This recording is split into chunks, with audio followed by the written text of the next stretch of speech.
So next up is Dr. Amanda Harley, who is going to talk to us about promoting optimal sepsis management. In one of the many great controversies of sepsis, Amanda thinks that Paula's claim to have met the Queen is probably untrue.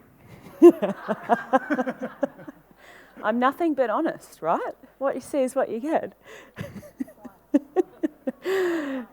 Thank you, Ben.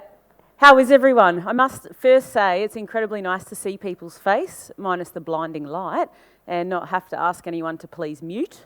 It's incredibly refreshing to have you all here in a topic that is very close to my heart, paediatric sepsis.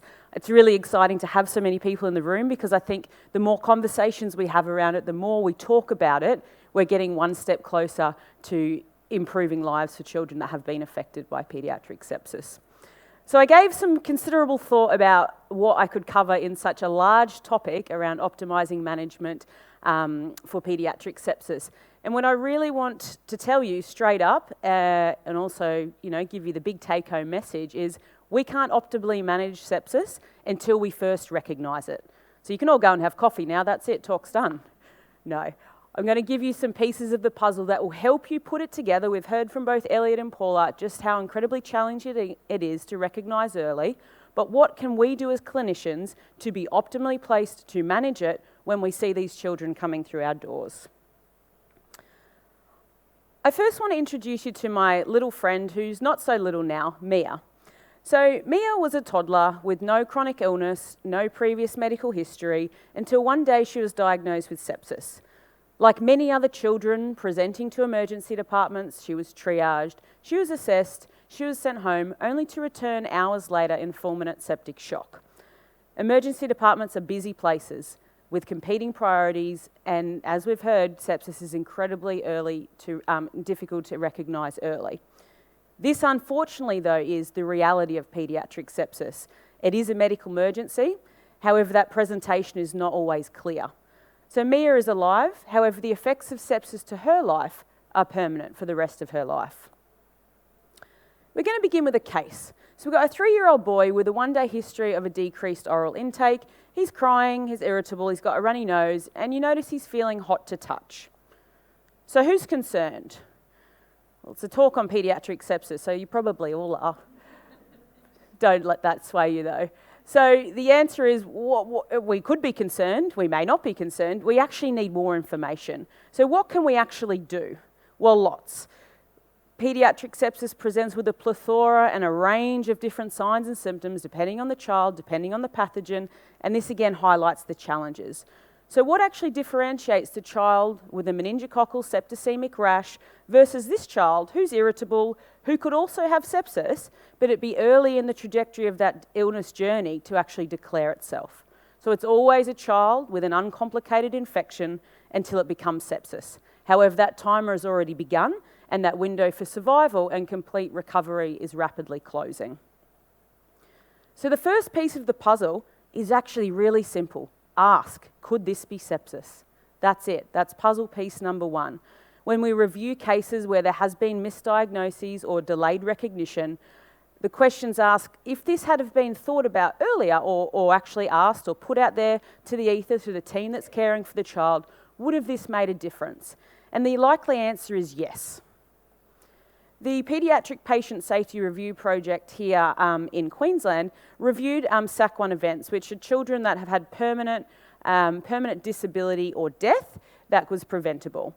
So when we look at that data, we see that 10 out of 14 of those incidents were attributed to sepsis. Now that concerns me. What's even more interesting is that 8 of the 10 had a delayed recognition. 1 had a misdiagnosis completely. So this poses the problem that we have in that early recognition phase and getting it in early instead of ruling it in late. We know it's a fairly uncommon event, but the outcomes are catastrophic if not recognised early. So how do we indeed move the needle on paediatric sepsis to actually improve outcomes for children? Well, it's tricky, but another thing we can do is continually reassess. And this reassessment is paramount, especially when you think you're managing a simple infection, but you're just not sure. You don't have enough to go, this is definitely sepsis, I'm going to do X, Y, Z. you're just not sure for whatever reason, whether it's clinical gestalt. So that reassessment may just give you that time you need to make a decision on what it is that you're actually seeing in front of you. So the absence of a rash certainly doesn't rule sepsis out. There's many red flags. And up here on the board, we have some signs and symptoms of sepsis. But as we can see, lots of them could be present. Some of them will be, some of them won't, but they also can mimic other conditions. So again, they can be helpful, but they're certainly not specific. If we think about bronchiolitis, if we think about dehydrated children, if we think about a child that's irritable because I've got goggles on, an N95, a big yellow gown, and I'm pretending to be Big Bird, anyone's going to be irritable at that. So this, again, it makes it incredibly challenging. So my thought around that is, are you treating a specific 1, 2, or 3 symptoms, or you're actually looking at the big picture of the patient that you see in front of you? If a child comes in who's short of breath, has increased respiratory effort, you think, I'm treating a respiratory illness. But I ask you to think about that. Are you treating a respiratory illness, or is the signs that you're seeing in front of you actually a systemic response, and now organ dysfunction, to an infection that's actually elsewhere? So stop, breathe, fully assess your patient, and have a think about the big picture on what may be happening. Look beyond that obvious. When we talk about early warning tools, and someone asked about it earlier, there's many different types in different states and different countries depending on where you are. We know that trends are important, but again, they're only as important as the person that's actually looking at them. So don't just look at your last set of vital signs. Don't look at the one beforehand. Look at that trend and what may be happening, because we want to get to sepsis treatment here, not here when we're at shock and the ship is sailing off that dock. So look at the big picture. Please complete a complete set of vital signs. Sounds really simple, but trust me, it does make a difference. Persevere with that child, do a comprehensive assessment, and we know that cognitive load is incredibly high. So please use the tools that are available to you and use these cognitive aids. Don't become task-orientated, and don't be afraid to escalate early. So what warning bells, what warning alarms may be ringing in your head that you may want to move on? That brings us to our next part, which is parental engagement. So if we think about where we're at with our child, we've gone down the path, we've gone, could this be sepsis? Well, this stage we don't have enough information. So we need to do some further investigation. The parents say to you they're incredibly concerned because their child doesn't normally get unwell, but this illness seems different. There's just something about this that is not sitting right with them. So we have a conversation with them about it. Now, in terms of the evidence around this is an incredibly challenging area to research. So there's been one study published many, many years ago that used parental concern in that diagnosis of sepsis, and did it actually play a role? It actually did. Since then, there hasn't been anything more that's used that has evaluated that. We have recently just finished a study that indeed looked at that parental concern on a survey, and those results are currently under peer review. But all through nursing school, medical school, colleges, postgraduate studies, we're always taught as paediatric people to listen to the parents. They are the expert of their child. You don't know the child. You know them from how to assess a child and what's normal and abnormal, but you don't know that child. So a child that's napping may seem normal to you, but mum may say, oh no, my child's got ADHD, there's no naps possible. Doesn't happen. This is very abnormal for them. That may be but that one little thing that moves the needle on your certainty to go, you know what, I need to observe this child a little bit longer, or I'm just not quite happy with it. So I could talk for hours about parental concern, but I want to introduce you to a lovely lady, Mary, who works with us, who's an incredibly valuable asset to our program, and she will be able to do this justice far more than me. So she's got a little message for you all. I lost my son Preston James on the 10th of August 2003, when he was 2.5 years old. Preston had been suffering pneumonia from a simple virus, which caused an acute lung injury, then allowing a secondary bacterium to invade his body, causing overwhelming sepsis. I had made several trips to the hospital leading up to the week before he died, only to be sent back home with my critically ill son. On the final trip, my son's lung had already collapsed, and he went to PICU, only to die a few short hours later. The cause of death was identified as complications with pneumonia and not sepsis at the time. While I felt the emergency department staff was caring, It was never acknowledged that I had been there several times, and no one ever looked deeper into what was going on. I remember saying that I thought he had leukemia or something terrible. It was the only way for me to articulate and explain that I thought something more sinister was happening. At that point, I would have liked the nurses or the attending staff to ask me why I thought that, and maybe that would have assisted their diagnosis, as I would have been able to say things like, he wasn't eating, he won't stop moaning, he was so lethargic, he was getting worse but not better. I would like the staff to listen to what the parent is saying, understand that we're not medically trained, but try to speak to us and hear us from the perspective of a person, a lay person, a parent. If someone is sent home from hospital, let them know it's okay to come back, that we are worried and concerned. Give them a checklist of things to look out for. If they present again, look deeper and ask deeper questions. We are actually relying on you and putting profound trust in you for answers, and we're relying on you and your training and your instinct. Thank you, Mary. So sometimes we don't need data. Elliot, don't shoot me. So sometimes that is enough to stay in our mind and think about it as we're assessing our patient, and families are a part of that journey, not even just relevant to sepsis. So use them and listen to what the key information is that they're saying. So you've gone and asked, could this be sepsis? You've listened to parental concern, you've further investigated, you've decided at this point that sepsis is unlikely, but you want to keep an eye on the child, so you've sent them to the short stay unit. Now this could also go the other way. If you're deciding to discharge a patient, and irrespective if they're discharged, they're admitted to the hospital, they're in a short stay unit, we need to actually safety net and educate parents about what sepsis is. So we would never discharge someone home with a head injury without head injury advice. We just wouldn't do it. An adult patient with chest pain, would you say, okay, see you later, good luck? No, you would say, please represent if this chest pain occurs again. Please see your GP, all of that information. So sepsis is no different. Children with an infection, unless we actually educate the community that it is okay to come back, give them some information around sepsis and what some signs and symptoms may be, they will never come back. Or they will come back when it is far too late and we're in that trajectory of the septic shock. Lots of families have said, if I just had have known what sepsis was, I think my child would be alive today. So 90 minutes later, a nurse comes up to you that's concerned. The medical officer's worst fear, the concerned nurse. You've also recently heard that Victoria are giving free nursing degrees out. You've done the math. That means lots of concerned nurses in the future. We can laugh about it here, but please don't laugh about it in practice. So nurses play an incredibly important role in that early recognition and early escalation to you. So they're coming to you because they're concerned for a reason. Hopefully they can actually explain to you what that reason is, but they may be the first one to see that subtle change in the child that has a simple infection that's suddenly not so simple. We want to encourage that in our departments and certainly get them to feel empowered to escalate and move that forward.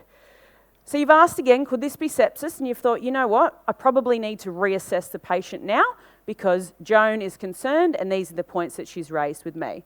She also pulls out a sepsis pathway. Now, we've heard a little about sepsis pathways. In Queensland, ours is designed from a screening component, an escalation and a management, along with lots of resources, but they're advocated and endorsed by the Surviving Sepsis Campaign guidelines as best practice to assist in that early recognition, use of a screening tool. So if trends aren't improving, if you've asked, could this be sepsis, please grab a pathway if it's in your department, and if it's not and you like to look at learning about that, please come and see us. But early warning tools are great, but they do have limitations. They're not sepsis specific. So we need to use these as cognitive aids just to help us and prompt. That being said, we first need to say, could this be sepsis? So you can see those two pieces of the puzzle come together. Could this be sepsis? I'm going to grab a sepsis pathway to screen them early, to again, rule it out early, not rule it in late. We did some research around that, so by implementing it into 14 emergency departments through Queensland. And what we found was, we've seen some of the results, but the other results, interestingly, were in comparison to a historic PICU cohort of children that were admitted to ICU with sepsis versus our cohort that were admitted to ICU with sepsis. And what we did see was an improvement in care in relation to time to antibiotics and bundle compliance. So again, there is still a lot of work to be done, as Paula has said, but we're moving in the right direction. And these results really did help us to go, okay, pathways are improving our care for the children that we're seeing in Queensland. So you've gone through everything. Could this be sepsis? I've looked at it, I've further investigated, I've listened to the nurse, I've responded to concerns from the parents. What else do I need to be aware of? And it's our friend, the cognitive bias. It'll just sneak in there when you least expect it. So as humans, we are complex creatures. And how many of us use the retrospectoscope and go, oh, well, that was obvious in hindsight. But our mind is our greatest asset. But unfortunately, it can pose us with some challenges. So why do these biases actually occur? So attention is apparently a limited resource, some more so for others. Just ask my partner. What it means is that we can't possibly evaluate everything that's going on at one point in time, and it impacts our ability to form thoughts and opinions. So because of this, we rely on these mental shortcuts that speed up our ability to make judgments, but it can sometimes lead to bias. This can be, again, the nature of emergency departments. Pattern recognition, automated decisions, which work well. However, when there's complexities, this process can fall apart and catch us out. Could spend a long time talking about this, and there's many different types of cognitive bias, but ones that may be familiar to you are confirmation bias. So again, decisions can't be formed easily. Our assumptions, we see 90% of our febrile infections are simple infections that go home. So that's what your mind is gravitated to see all the time. So then when we see that one that isn't that, we're thrown. We use pivotal information, we overlook it, and we confirm the hypothesis that we're already seeing, that we're already using, that we're already used to. And we use this thing called sense making. It makes sense, and that's what we move forward to. Now that's a subconscious process, which I think is terrifying. So but the first step to actually overcoming that confirmation bias is to know it's a thing, is to actually know it exists. Be aware of it. Is it somehow filtering in your mind when you're seeing these children? And that is your first step to overcoming it. There's obviously lots of others around anchoring. We deviate back to the original diagnosis. And also another interesting one is this diagnostic momentum. So information gets passed along, and no one questions or goes back to full reassessment, and they start to piece together that momentum that's going along. And we see this happen in handovers. Again, don't fear. There are some lessons to be learned from this, and the Paediatric Quality Council have recently published this around, again, sentinel events that have occurred around Queensland. So the advice that they give is do a timely, thorough workup. Record your differential diagnosis and your clinical reasoning around it, and re-review that. So don't just go along that momentum pathway. Re-review that, and also acknowledge if you have uncertainty. That is completely okay to be uncertain, but document it and voice it with your peers so you can at least be on the same page, maybe go back and start again. Sometimes we need to start from the beginning. Run through the worst case scenario in your mind, and there's certainly lots of cognitive aids available online, memory aids available online to help you with those processes. Use decision-making tools, support tools rather, like pathways and guidelines, and be aware of that cognitive bias and is it affecting you. Use diagnostic pause. So take a breath. Very hard to do, especially when you're given 20 minutes. But take a breath, pause, look at your patient, evaluate the response or the non-response, listen to your parents, listen to your nurses, listen to everyone, and escalate early if you need to. So take that moment. And lastly, document your risk minimisation strategies. So safety netting, giving parental handouts and leaflets around that. Safety netting with GP. Please go back to your GP in 2 days. If anything is you're concerned, please come back. 1-3 Health are another great one. So these are lessons, again, will hopefully you can take back to your clinical practice and use. Last but not least is our environment. So create an environment that's curious, that everyone in your team feels heard, that you have basic paediatric sepsis training and education as part of your new starter orientation, as part of regular updates. Have champions in your department that own this. Because again, the more we talk about it, the more we will move that needle. Create a team that is okay to question things. The trial of fluid is actually not going so well. Is this the point where we should actually maybe think about inserting an IV cannula? So acknowledge and actually have a department that it's okay to have those conversations all the time. Also be aware of, going back to bias, but from an environment perspective, we now are in a COVID era. So people, children are put in isolation rooms, which is fine, but that can even in itself cause a bias, because a child that's put in a resus room versus an isolation room, in your mind, you're automatically thinking different things. Resus means action, that's it. Even though the child could be the same in both rooms. Isolation rooms are challenging around communication. You're sending smoke signals through windows. You're writing things on boards. In and out is difficult, and time to do that, and donning and doffing. So again, just be aware, does that child need to be there? Also from a team perspective and visualisation. So you've got everything. When we move to an actual management and skill acquisition, it may have been 12 months since the nurse next to you has actually given an antibiotic for a paediatric patient with sepsis. It might be the medical officer that's working with you, might be 12 months for him as well. So practice these skills. The more we practice it, we'll increase our exposure by purely that skill acquisition and kinesthetic ability. So the fear of paediatric drugs, especially for my friends in the audience from mixed departments, practice, practice, practice. And then when you need to use it, it will come a lot easier. And just finally to finish, have structures in place that support your decision making. Pathways are there to guide you and to assist you, not to be a hindrance. So you can implement these guidelines, as we've heard, but we need to actually make sure we're utilising them. So the Queensland pathway, when we surveyed nurses across the state, 96% of them said they were using the pathway to manage paediatric sepsis, which was great news to hear. When we looked at their knowledge, however, the median score across the 14 hospitals that were involved was 57.1%. Taking that one step further, we asked them about, did they agree with principles that were around the theoretical domains framework, which is around behaviour change. Now, interestingly, 3 of those factors actually had a positive association with their knowledge score, one in which was environmental context and resources, around training, around feeling supported in an environment, around using tools and actually having appropriate resources. Now, you may think that variability we saw with the knowledge scores was quite scary, but the good news is that pretty much disappeared entirely when we put into a regression model those 3 factors previously, sites that had dedicated paediatric sepsis champions, so someone flying the flag, and years of paediatric experience for nurses. We saw that variability disappear, which again, this is something you all can take back to your own departments and implement to create that change.